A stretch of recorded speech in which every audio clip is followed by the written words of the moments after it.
Assalamualaikum warahmatullahi wabarakatuh. Perkenalkan, nama saya Yuni Zalisa Hanifah dengan NIM 1901030046 dari kelas 5 EPJ dengan jurusan D3 Ilmu Perpustakaan. Di sini saya diberi tugas oleh Ibu Rizka Fatma untuk memenuhi persyaratan UAS literasi informasi. Di sini saya akan menjelaskan yang pertama, pengertian menurut ahli apa itu literasi informasi. Yang pertama, Shapiro dan Hughes. Menurut Shapiro dan Hughes, literasi informasi adalah satu seni libera baru dalam rangka mengetahui bagaimana menggunakan komputer dan mengakses informasi dengan terlebih dahulu mengkritisi informasi itu sendiri dalam konteks sosial, budaya, dan filosofi. Yang kedua, menurut Hepworth, literasi informasi adalah sebuah proses untuk memperoleh pengetahuan terhadap perilaku dan keahlian dalam bidang informasi sebagai penentu utama. Manusia mengeksploitasi kenyataan, membangun hidup, bekerja, dan berkomunikasi dalam komunitas informasi. Yang ketiga, Bright. Menurut Bright, literasi informasi adalah sebuah kemampuan dalam mengakses, mengevaluasi, mengorganisir, dan menggunakan informasi dalam proses belajar, pemecahan masalah, membuat suatu keputusan formal dan informal dalam konteks belajar, pekerjaan rumah, maupun dalam pendidikan. Yang keempat, The Prague Declaration. Menurut The Prague Declaration, literasi informasi adalah bagian dari kebutuhan informasi seseorang dan merupakan suatu kemampuan dalam mengidentifikasi, menempatkan, mengevaluasi, dan menganalisis, dan untuk mengaktivitas informasi yang ada untuk menyelesaikan masalah, dan diperlukan kembali untuk berpartisipasi secara efektif dalam masyarakat informasi, dan juga merupakan bagian dari dasar hak asasi manusia dalam long life education yang harus dikembangkan.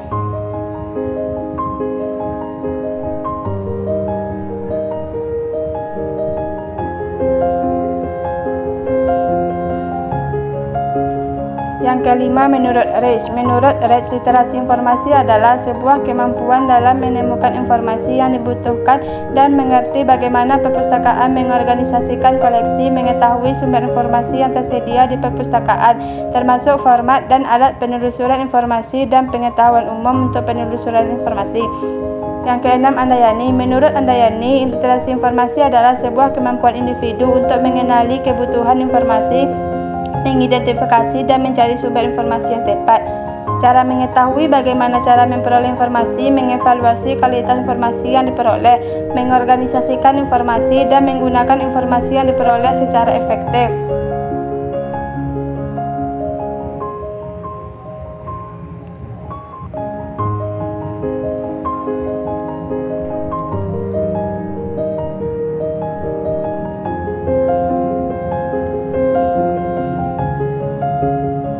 Yang kedua, model literasi secara ringkas, yaitu DBEK6. DBEK6 dikembangkan di Amerika Serikat oleh dua pustakawan yang bernama Meg Esdenberg dan Bob Berkowitz. DBEK6 menggunakan pendekatan pemecahan masalah untuk mengajar informasi dan keterampilan informasi serta teknologi. Model DBEK6 terdiri dari 6 tahapan, dan masing-masing tahap dikelompokkan menjadi 2 komponen. Yang pertama, definisi tugas. Definisi tugas dibagi menjadi 2. Yang pertama, definisikan masalah informasi yang dihadapi. Yang kedua, identifikasi informasi yang diperlukan. Yang kedua, strategi mencari informasi dibagi menjadi 2. Yang pertama, menentukan semua sumber yang mungkin. Yang kedua, memilih sumber terbaik. Yang ketiga, lokasi dan akses. Lokasi dan akses dibagi menjadi 2. Yang pertama, tentukan lokasi sumber secara intelektual maupun fisik.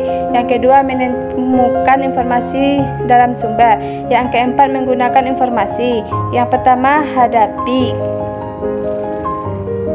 Yang kedua, ekstrak informasi yang relevan. Yang kelima, sintesis dibagi menjadi 2. Yang pertama, mengorganisasikan dari banyak sumber. Yang kedua, sajikan informasi. Yang keenam, evaluasi. Evaluasi bagi 2. Nilai produk yang dihasilkan dari segi aktivitas. Yang kedua, nilai proses. Kedua, DBEK6 merupakan produk yang komersial yang masyarakat hak cipta dan perlindungan merek dagang sehingga tidak dapat digunakan begitu saja. Yang ketiga, Manfaat literasi informasi. Yang pertama, membantu dalam pengambilan keputusan. Pera literasi informasi dapat membantu pemecahan masalah suatu persoalan dalam mengambil keputusan untuk memecahkan masalah. Seseorang harus memiliki informasi yang cukup untuk dapat mengambil sebuah keputusan. Yang kedua, menjadi manusia pembelajar di era ekonomi pengetahuan. Kemampuan literasi informasi memiliki pera yang dapat penting dalam meningkatkan kemampuan seseorang untuk menjadi manusia pembelajar. Dengan memiliki keterampilan dalam mencari, menemukan, mengevaluasi, dan menggunakan informasi, maka seseorang akan dapat melakukan pembelajaran secara mandiri.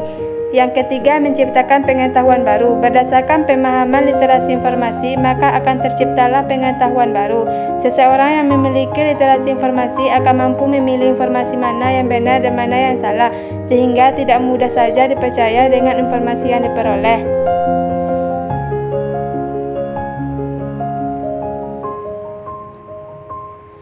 Yang keempat, langkah-langkah cara melakukan penelusuran sumber referensi menggunakan strategi boolean logis pada 3 jurnal online yang terdapat pada platform e-resource perpustakaan Go.id. Langkah yang pertama, kita buka Google Chrome, lalu kita ketik https e-resource perpustakaan Go.id.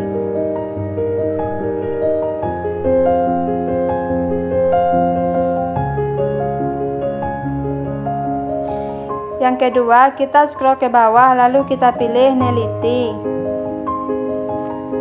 Ketiga, lalu kita ketik jurnal yang ingin kita cari, dan ini adalah tampilan dari jurnal metode penelitian.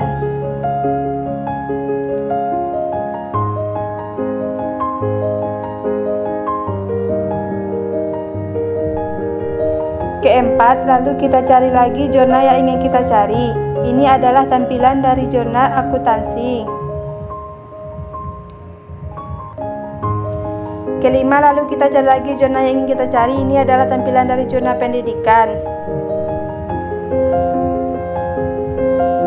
Keenam, ini adalah tampilan dari jurnal yang sudah saya download tadi, yang tampilan tersimpan di aplikasi Zotero. Yang kelima, perbedaan berita hoaks dan fakta disertai dengan contoh dan gambar. Yang pertama, fakta. Fakta adalah segala hal yang bisa ditangkap oleh indera manusia berupa data dari keadaan nyata yang telah terbukti kebenarannya. Yang kedua, hoaks. Hoaks adalah informasi palsu, berita bohong, atau fakta yang dipelintir atau direkayasa untuk tujuan lelucon hingga serius. Cara membedakan berita hoaks atau fakta juga bisa dibedakan sebagai berikut. Yang pertama, judul. Cara pertama membedakan berita hoaks dan tidak adalah dengan memperhatikan judulnya. Pada berita-berita hoaks memang biasanya didapati judul-judul yang tidak biasanya atau janggal. Yang paling umum dari judul berita hoaks yang bisa dikenali adalah adanya kata-kata seolah-olah persuasif tapi memaksa, seperti sebarkanlah, viralkanlah, dan semacamnya. Tanda lain yang bisa dikenal dari judul berita hoaks adalah penggunaan huruf besar atau kapital serta tanda seru. Namun pada berita fakta maka judul akan disampaikan sesuai dengan apa yang terjadi di lapangan, tidak dibesar-besarkan dan tidak berlebih-lebihan.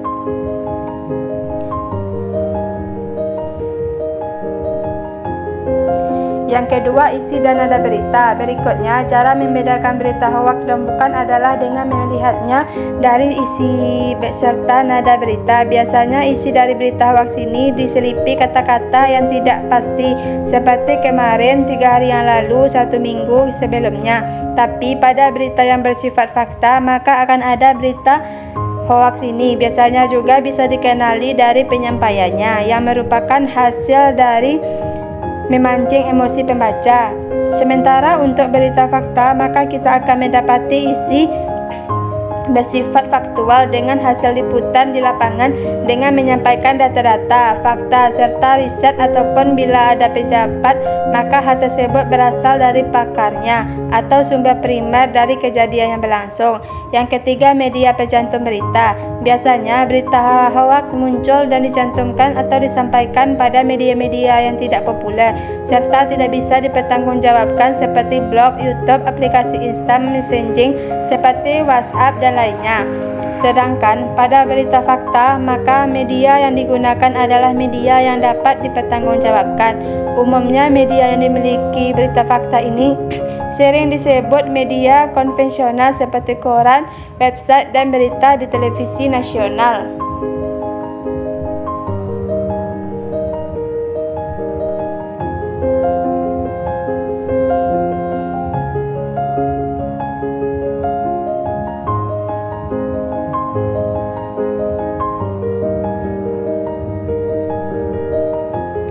Yang keempat, sumber berita. Terakhir, cara membedakan berita hoaks dan bukan adalah dengan melihat sumber beritanya.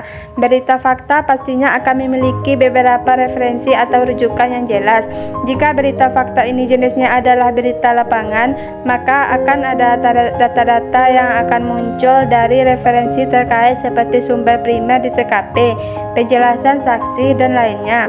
Tapi bila memang berita fakta ini tidak berasal dari penyelidikan di lapangan, maka referensi biasanya akan didapati dari buku-buku jurnal atau hasil riset sementara. Itu pada berita hoaks, maka akan didapati sumber berita yang jelas, karena memang umumnya isinya adalah opini atau pendapat seseorang.